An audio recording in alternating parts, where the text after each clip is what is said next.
5 कहानियाँ जो आपको अपने लक्ष्य तक ले जाने को मजबूर कर देंगी।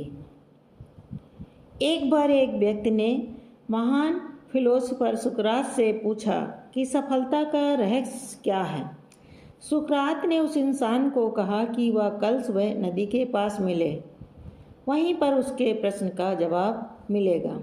दूसरे दिन सुबह वह व्यक्ति नदी के किनारे सुकरात को मिला। सुकरात ने उसको नदी में उतरकर गहराई में जाने के लिए कहा। उस व्यक्ति ने नदी में उतरकर जैसे ही आगे बढ़ने लगा, पानी उस व्यक्ति के नाक तक पहुंचा। पीछे से सुकरात ने अचानक उसका मुंह पानी में डुबो दिया। वह व्यक्ति बाहर निकलने के लिए छटपटाने की कोशिश करने लगा, लेकिन सुकरात थोड़ा ज़्यादा ही मजबूत थे। सुकरात ने काफ़ी देर तक उसको पानी में डुबोए रखा। कुछ समय बाद सुकरात ने उसे छोड़ दिया और उस व्यक्ति ने जल्दी से अपना मुंह पानी से बाहर निकाला और जल्दी जल्दी सांस लेनी शुरू की। सुकरात ने उस व्यक्ति से पूछा, जब तुम पानी में थे तुम क्या चाहते थे? व्यक्ति ने जवाब दिया, जल्दी से बाहर निकलकर सांस लेना चाहता था। सुकरात ने कहा, यही तुम्हारे प्रश्न का उत्तर है। जब तुम सफलता को उतनी ही तीव्रता से चाहोगे जितनी तीव्र इच्छा से तुमको सांस लेना चाहते थे, तो तुम सफलता निश्चित रूप से पालोगे। सफलता नंबर 2, अभ्यास का महत्व। प्राचीन समय में विद्यार्थी गुरुकुल में रहकर ही पढ़ाई किया करते थे। बच्चों को शहर शिक्षा ग्रहण करने के लिए गुरुकुल में भेजा जाता था। गुरुकुल में गुरु के सानिध्य में आश्रम की देखभाल किया करते और अध्ययन भी किया करते थे। वरदराज को भी सभी की तरह गुरुकुल भेजा गया। वहाँ आश्रम में अपने साथियों के साथ घुलने मिलने लगा, लेकिन वह पढ़ने में बहुत ही कमज़ोर था। गुरुजी ने बहुत कोशिश की, उसके बाद में भी उसको समझ में कुछ नहीं आता था और बच्चे उसका उपहास बनाते थे। उसके सारे साथी अगले कक्षा में चले गए, लेकिन वह आगे नहीं बढ़ सका। गुरुजी ने भी आखिरकार हार मानकर उसे बोला, बेटा वरदराज, मैंने सारे प्रयास करके देख लिया। अब यही उचित होगा कि तुम अपने घर जाओ, समय मत बर्बाद करो और अपने घर वालों की काम में मदद करो। वरदराज ने भी सोचा कि शायद विद्या मेरी किस्मत में नहीं है और भारी मन से गुरुकुल से बाहर के लिए निकल गया। गुरुकुल से घर के लिए निकल गया। दोपहर का समय था। रास्ते में उसे प्यास लगने लगी।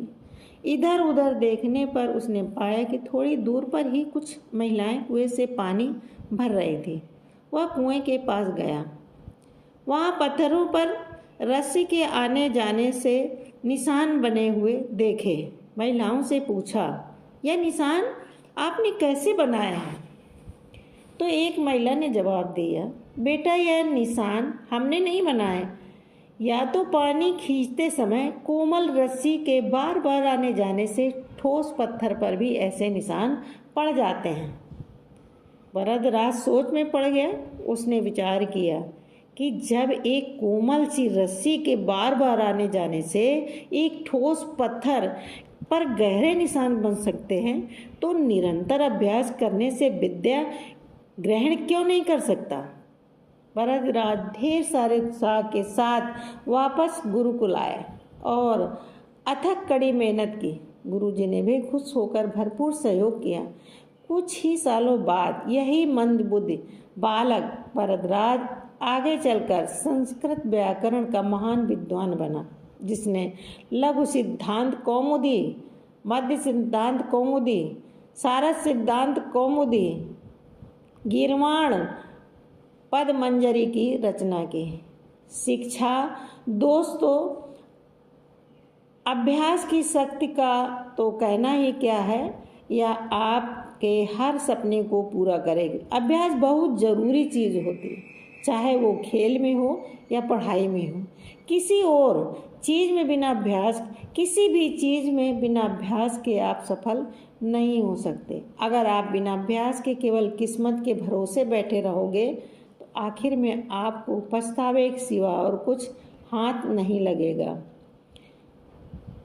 सफलता नंबर 3, अभिनव बिंद्रा जिद और जुनून ने दिलाया गोल्ड।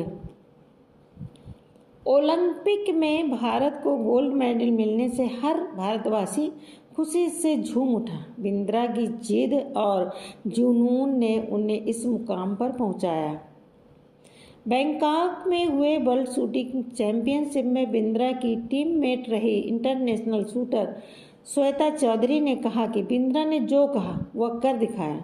श्वेता मामूली अंतर से ओलंपिक टीम में जगह बनाने में नाकाम रही।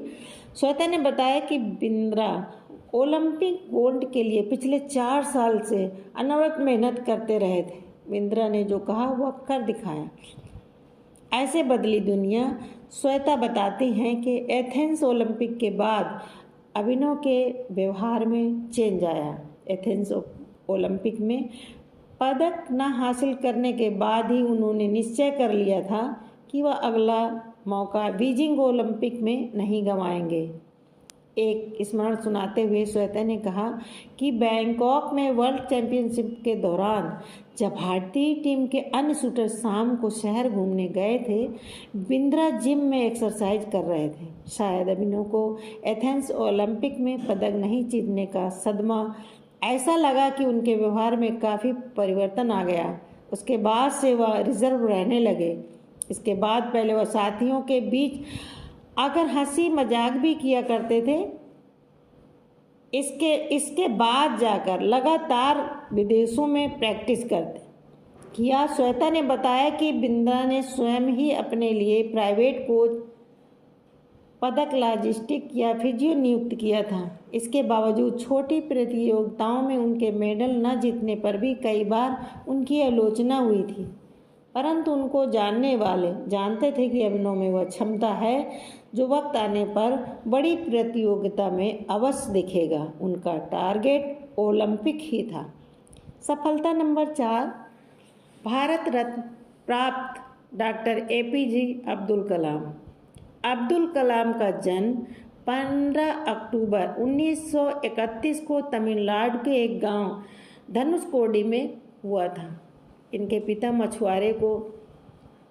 मछुआरों की किराए पर नाव चलाते थे, नाव देते थे। कलाम ने अपनी पढ़ाई के लिए धन की पूर्ति हेतु अखबार बेचने का कार्य भी किया।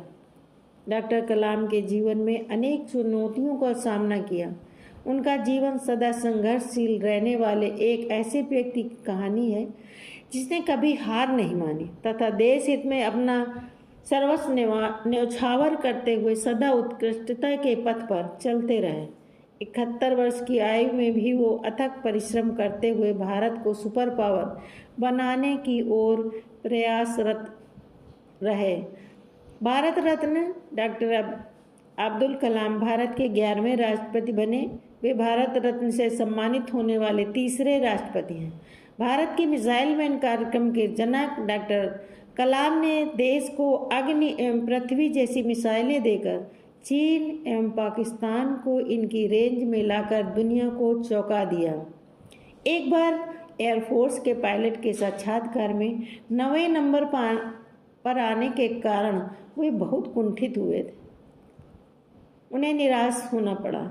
वे ऋषिकेश बाबा शिवानंद के पास चले गए, एक अपनी व्यथा उन्हें सुनाई। बाबा ने उनसे कहा, बाबा शिवानंद का कहने का अर्थ था कि असफलता से निराश होने की आवश्यकता नहीं। यह सफलता आपकी दूसरी सफलताओं के द्वार खोल सकती है। तुम्हें जीवन में कहाँ पहुँचना है इसका पता नहीं, आप कर्म करो, ईश्वर पर विश्वास करो। डॉक्टर कलाम का जीवन हर उस नव युवक के लिए आदर्श प्रेरणा स्रोत है जो अपने जीवन में एक असफलता मिलने पर ही निराश हो जाते हैं। डॉक्टर कलाम ने अपने सारे जीवन में निस्वार्थ सेवा कार्य किया। उनका राष्ट्र प्रेम और उनका देशभक्त का जज्बा हर भारतीय के लिए सबक एवं प्रेरणा का पुंज है और हमेशा रहेगा। सफलता नंबर 5, महान गणितज्ञ रामानुजन धुन के पक्के थे। रामानुजन का जन्म एक गरीब परिवार में 22 दिसंबर 1887 को तमिलनाडु के इरोड कस्बे में हुआ था। उनके पिता एक साड़ी की दुकान पर क्लर्क का काम करते थे। रामानुजन के जीवन पर उनकी मां का बहुत बड़ा प्रभाव था। जब वे 11 वर्ष के थे तो उन्होंने एस.एल. लोनी द्वारा लिखित गणित की किताब की पूरी मास्टरी कर ली थी।